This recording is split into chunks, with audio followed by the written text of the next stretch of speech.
సుగాలి ప్రీతి అమ్మాయి తల్లి వచ్చి అన్యాయం జరిగిందని అప్పట్లో పవన్కి చెప్పడం, పవన్ జగన్ నిలదీయడం, జగన్ వర్గం ఏమో ఎవరు తప్పు చేశారు అది 2017లో తెలుగుదేశం పార్టీ జనసేన కలిసి ఉన్నటువంటి సందర్భంలో జరిగినటువంటి ఘటన, అయినా మేము సిబిఐ దర్యాప్తు అన్నదానికి ఒప్పుకుంటామంటాం, సిబిఐ దర్యాప్తుకి ఆదేశించడం కూడా జరిగింది.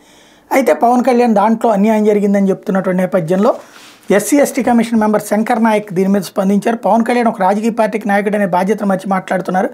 ఏదైనా ఘటనకు సంబంధించిన విషయాలు మాట్లాడేటప్పుడు వాస్తవాలు తెలుసుకోవాలంటూ ఏపీ ఎస్టీ కమిషన్ సభ్యుడిగా వడిత్యా శంకర్ నాయక్ హితవు పలికారు. తాడేపల్లిగూడలో నిర్వహించిన ఉమ్మడి సభలో సుగాలి ప్రీతి గురించి పవన్ వాస్తవాలు వక్రీకరించారని ఒక ప్రకటనలో ఖండించారు. వాస్తవానికి చంద్రబాబు హయాంలోనే సుగాలి ప్రీతి ఘటన జరిగితే సీఎం జగన్కు ఆపాదించి పవన్ మాట్లాడిన తీరు బాధ్యతారహితమని పేర్కొన్నారు. కర్నూలు కట్టమంచి రామలింగారెడ్డి స్కూల్లో సుగాలి ప్రీతి బాయిని 2017 ఆగస్టు 19న అతి కిరాతకంగా అత్యాచారం చేసి హత్య చేశారని చెప్పారు.